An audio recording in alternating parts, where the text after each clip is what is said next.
Well, welcome back, guys. Hopefully, you've watched the first two videos.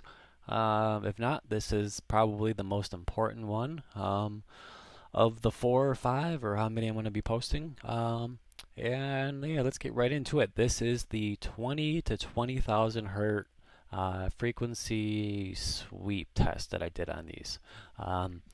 And what I did was I hooked a microphone. It was actually a multi-directional mic to both headsets and hooked both headsets up to both digital sound processors, and this is the result of that test. So let's kind of get analyzing here, and basically what we have here. Let's start with the HD595s and the Turtle Beach DSS. Um, and oh, by the way, I am recording, excuse me, this audio with the PC360 microphone. So the other videos that I've done on this review have been right from the Logitech HD webcam that I've been using. So you can kind of compare the two. So this might be what you sound to people over Xbox Live. So I figured this would be a good time to show you guys what the microphone on the PC360s actually sounds like. So yeah, so let's get into this test here. This here, yeah, like I was saying before, this is a 20 to 20,000 hertz sine sweep frequency test. So this first image here that we're going to be looking at is the HD595's ability to produce frequencies and their volume here. So when you hook up this headset here to the DSS, this is what you're left with here. The far left of this wave here represents the low end, so this would be 20 hertz, and then the far right would be 20,000. Now, when looking at this, I would kind of disregard any of these kind of spiky, areas here that you can kind of see, these hair-like spikes. I think that was just excuse me, the compression that was used. I couldn't find a WAV file, so I ended up using a MP3 file, which I know is a big no-no, but you know what, for this test I figured, I used the same source audio, so you have a reference point and we can kind of compare what the results. So yeah, so know that, kind of disregard any of these fine hair spikes. So yeah, this first image here, this is pretty much what you are looking for when you do a test like this. You can see, you have some of these dips and stuff, but overall the roundness of this wave is exactly what you want from a headset or just a sound system in general. You'll see later in the review how this wave compares to the other ones. This is the best example and best sounding setup of the bunch.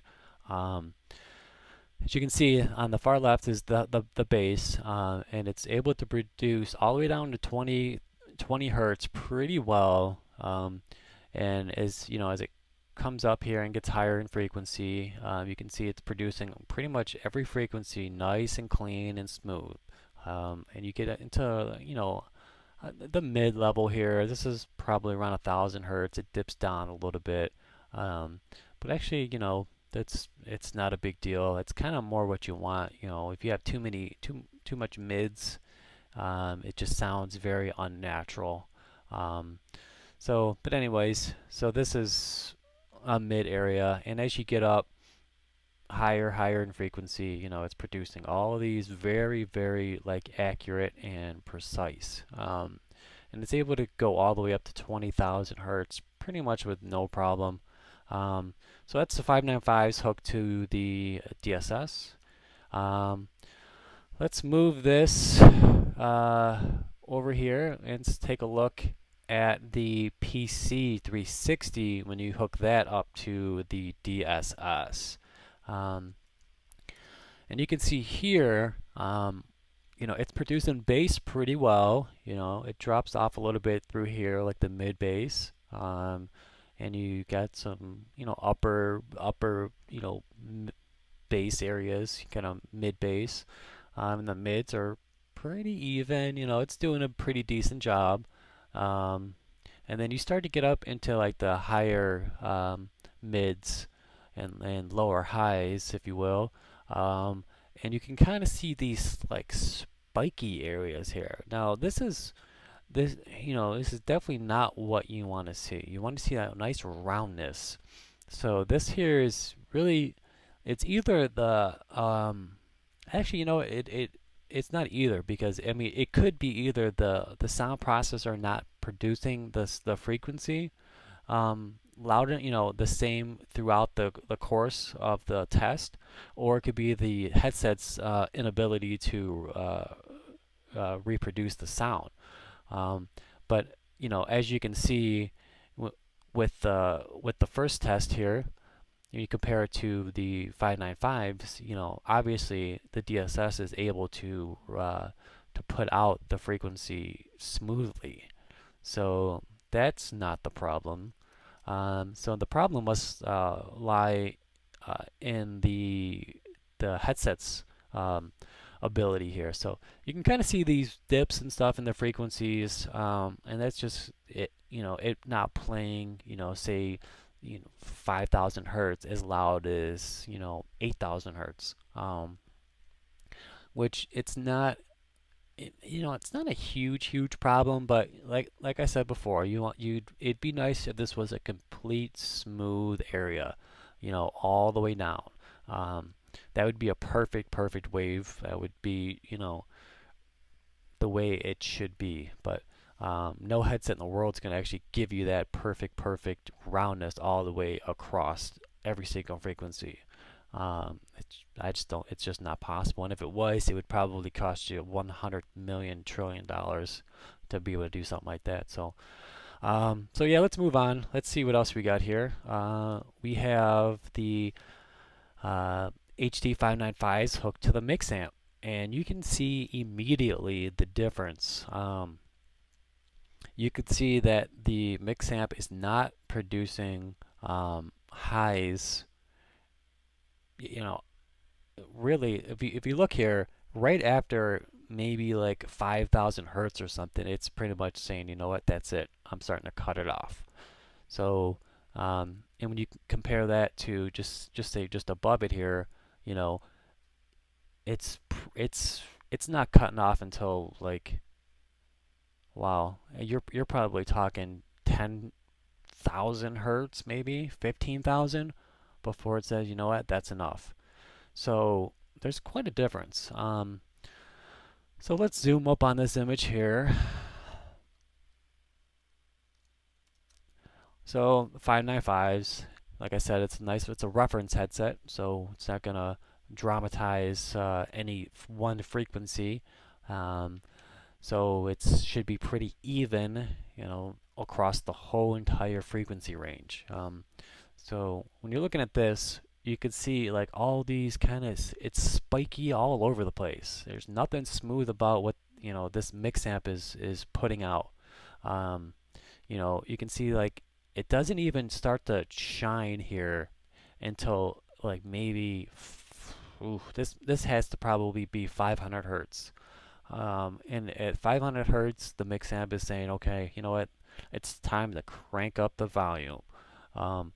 So you could tell this is proof right here that the mix amp is not producing as much bass as the DSS. So when you hook, you know, something like the mix amp up that's not producing a whole lot of bass up to, say, you know, like this 595 here that's able to produce bass, you can just see that it's saying, you know what, there's nothing here. You're not giving me anything. So this isn't a good match. The mix amp and the 595s definitely is just not a good match.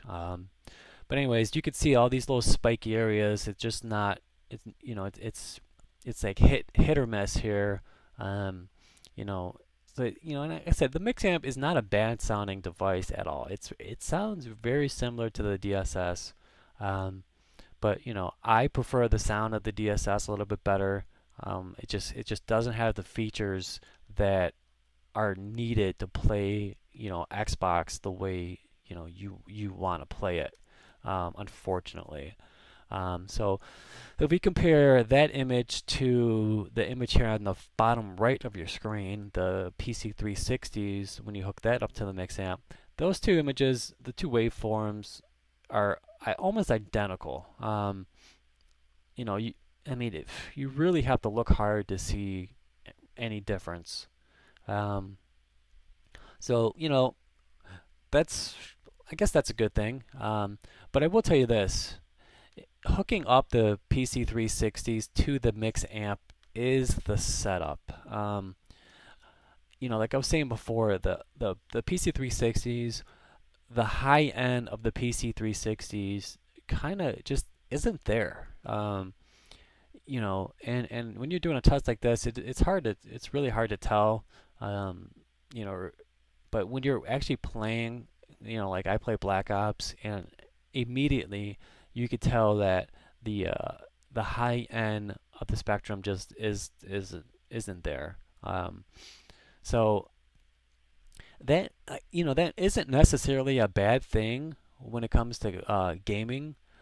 It's probably beneficial that you don't hear all these 10,000 hertz and above sounds, because 99% of the time that's unwanted sound anyways. That's that high pitched hiss that's going on in the background, or it's sounds that are like distracting. It's waterfalls in the background, or water, or like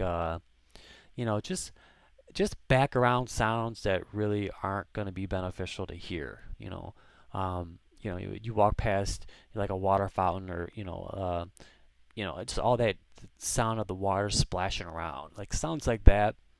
I don't really care about that stuff too much. I want to be able to hear footsteps. I want to be able to hear enemy location. I want to be able to hear somebody reloading or setting up equipment in areas. And all those sounds really don't. Those aren't really on the higher end of the spectrum here. Now, if you're throwing like some text grenade or something, that clicking sound, that's more high pitched. So you might want to, you might lose a little bit of that when you're using the 360s, but you could still hear it. I'd say 99% as good as the 595. So yeah, hopefully that helps. But with this test here, I just wanted to kind of show you guys how well each headset performs when hooked to these different sound processors here. So you can kind of look at this and see the kind of games you play, and how how beneficial it would be to get the 595s and the DSS, or the PC360s and the mix amp. So yep, well, that's this video. Stay tuned. We're gonna do a conclusion. I'm gonna kind of give you guys my final thoughts on the two headsets and the two setups, and kind of in a roundabout way choose which one I'm gonna kind of stick with. It's a real hard decision, and maybe I can shine some light on it here in the next video. Alright guys, so yeah, stay tuned. Talk to you guys in a little while.